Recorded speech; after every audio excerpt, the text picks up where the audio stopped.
అదే RTV app వార్తల్ని క్షణాల్లో చదివే అవకాశం ఉంటుంది. ఒక న్యూస్ పేపర్, ఒక టెలివిజన్ ఛానల్ మీ చేతుల్లో ఎప్పుడూ ఉంటాయి. మొదటి నుంచి వివాదాస్పదమైనటువంటి వ్యక్తిగా ఉన్నటువంటి కరీంనగర్ జిల్లా విద్యాశాఖ అధికారి చేసినటువంటి కామెంట్స్కి జిల్లా కలెక్టర్ పమేల సత్పతి సరెండర్ చేస్తూ ఉత్తర్వులు జారీ చేసింది. అది కాస్త సంచలనంగా మారింది, వైరల్గా మారింది.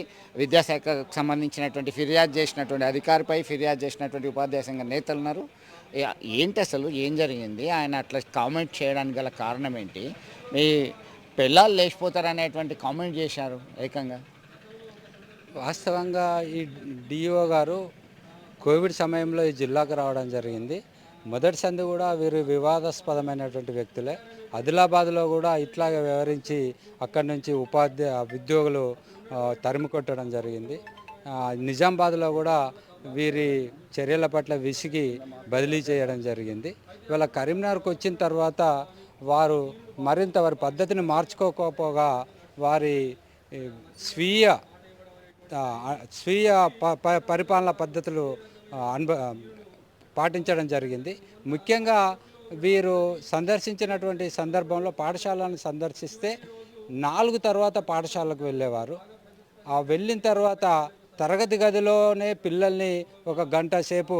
తాజాగా జరిగినటువంటి పరిస్థితి ఏంది, ఏ సందర్భం జరిగింది, ఎక్కడ అయింది అసలు ఇప్పుడు ప్రస్తుతం ఉన్న పరిస్థితి ఏంది? కెపాసిటీ బిల్డింగ్ పేరిట ఉపాధ్యాయులకు వృత్యంతర శిక్షణ ఇవ్వడం జరుగుతూ ఉన్నది. ఈ సందర్భంలో డిఓ గారు వారు ఏ సబ్జెక్టుకు పోయినా కూడా ఒక గంటకు పైగా అనవసరమైనటువంటి విషయాలు చర్చిస్తూ ఉన్నారు. అవన్నీ కూడా ఉపాధ్యాయ లోకం చర్చించుకోవడం జరిగింది. కనీసం ముగింపు సమావేశంలోనైనా వారు పద్ధతి మార్చుకొని ఉపాధ్యాయులకు స్ఫూర్తిదాయకమైనటువంటి ఉపన్యాసం ఇవ్వాల్సినటువంటి, ఇవాళ వచ్చినటువంటి కొత్త టెక్నిక్స్ను మీరు తరగతి గదిలో ఉపయోగించుకోండి, పాఠశాలను మరింత అభివృద్ధి చేయండి అని చెప్పాల్సినటువంటి వ్యక్తి, అలా కాకుండా మీరు పిల్లలకు వంట నేర్పండి, మగవాళ్ళకు వంట నేర్పండి, మీరు భార్యాభర్తల నౌకర్లు, మీకు వంట రాకపోతే మీ భార్యలు లేచిపోతారని ఇట్లాంటి అన్పార్లమెంటరీ అసభ్యకరమైనటువంటి ఒక జుగుప్స కలిగించేటువంటి, అంతేకాదు ఇది మహిళలను కించపరిచాయి. నిజంగా చెప్పాలంటే వ్యాఖ్యలు ఇట్లా ఇప్పుడే మొదటిసారి చేశారా, ఇంతకుముందు కూడా గతంలో కూడా చేశారా? వీరు గతంలో తరగతి గదిలో కూడా వీరు చేయడం జరిగింది. ఒక పాఠశాలకు వెళ్ళి ఒక 6వ తరగతి అమ్మాయిని పట్టుకొని, నీకు ఫీలింగ్స్ అంటే తెలుసా అమ్మ? ఈ ఫీలింగ్స్ అనేది వారు ఏమైనా అంటే పుష్ప సినిమా చూసారా? ఫీలింగ్స్ అంటే తెలియదు, అది ఒక బూత్ సినిమా అని మనందరికీ తెలుసు.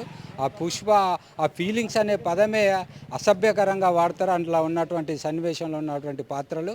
దాన్ని మన డిఓ గారు ప్రతి తరగతిలో ఉపయోగించేటువంటి సందర్భం వెకిలి నవ్వులు నవ్వుతారు ఆ పదం వాడి. ఇది ఆ అమ్మాయిని అడిగితే ఏం చెప్తారు? అమ్మాయిలకు తాను జవాబు చెప్పింది ఏంటంటే, అమ్మాయిలు అబ్బాయిలను చూస్తే కలిగేదే ఫీలింగ్స్ అని. ఇట్లా ఒక ఉన్నతాధికారి, జిల్లాకు ప్రథమ ఉపాధ్యాయుడు మాట్లాడాల్సినటువంటి భాష ఇది.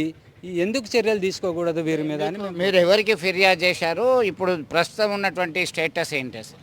మేము ముఖ్యమంత్రి గారికి ఫిర్యాదు చేయడం జరిగింది. వీరు గతంలో చేసిన తప్పులకు సంబంధించి విద్యాశాఖ కార్యదర్శి గారికి ఫిర్యాదు చేయడం జరిగింది.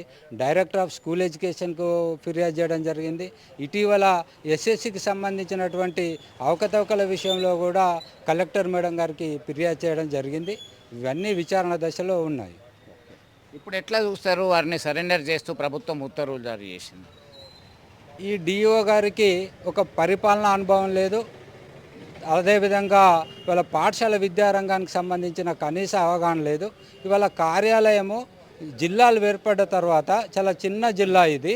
దీనికి 10 మంది సిబ్బంది ఉంటే సరిపోతుంది రెగ్యులరు. దానికి అదనంగా ఒక 30 మందిని డిప్యుటేషన్ తీసుకోవడం జరిగిందంటే వీరికి పరిపాలన పట్ల ఉన్న అవగాహన ఏంటనేది తెలుస్తుంది. అట్లాగే 10-15 మంది ఉపాధ్యాయులను ఎప్పుడు తన చుట్టూ తిప్పుకొని పాఠశాల విద్యారంగానికి నష్టం చేస్తున్నటువంటి పరిస్థితి. వీరిని సరెండర్ చేయడం కాదు, వీరిని సస్పెండ్ చేయాలి, విచారణ జరిపి భవిష్యత్తులో ఏ జిల్లా కూడా విద్యాశాఖ అధికారిగా నియమించకూడదు. ఈ సందర్భంగా కలెక్టర్ మేడం స్పందించి సరెండర్ చేయడాన్ని డెమోక్రటిక్ టీచర్స్ ఫెడరేషన్ అభినందించడం కాదు, వారికి మేము కృతజ్ఞతలు తెలియజేస్తా ఉన్నాం. సో మొత్తం మీద ఎక్కడికి పోతే అక్కడ ఆది నుంచి వివాదాస్పదమైనటువంటి వ్యక్తిగా పేరొందినటువంటి జిల్లా విద్యాశాఖ అధికారి చేసినటువంటి చర్యలకి సంబంధించి వీరు ఫిర్యాదు చేశారు. డిటిఎఫ్ ఉపాధ్యాయ సంఘ నేతలు దీనికి స్పందించి జిల్లా కలెక్టర్ ప్రభుత్వానికి సరెండర్ చేయడం జరిగింది. మీరు మగవాళ్ళు ఆడవాళ్ళు ఇద్దరు వంటలు నేర్చుకోవాల్సిందే. ఈ కాలంలో ఉద్యోగాలు చేస్తున్నారు. మీకు వంట రాకపోతే మీ భార్యలు వేరే వాళ్ళతో లేచిపోతారు సుమా అని చెప్పి చేసిన కామెంట్స్. గతంలో సైతం పిల్లలని విద్యార్థులకు సంబంధించి మీకు ఫీలింగ్స్ అంటే తెలుసా అని చెప్పి గర్ల్స్ని పట్టుకొని అడిగినట్టుగా మీరు చెప్తున్నటువంటి పరిస్థితి. మొదటి నుంచి కూడా ఈ వివాదాస్పదమైనటువంటి వ్యక్తి ఉన్నారని చెప్పి పోరాటం చేస్తూనే ఉన్నారు. చివరికి అతన్ని సస్పెండ్ చేయాలని చెప్పి డిమాండ్ చేస్తున్నటువంటి పరిస్థితి మనం గమనించవచ్చు. విడుదల సుమంత్తో కలిసి చంద్రశేఖర్, RTV, కరీంనగర్. మరిన్ని వీడియోస్ కోసం ఛానల్ ని సబ్స్క్రైబ్ చేయండి. లేటెస్ట్ అప్డేట్స్ కోసం వాట్సాప్ ఛానల్ ని ఫాలో చేయండి. అండ్ లింక్ డిస్క్రిప్షన్ లో ఉంది.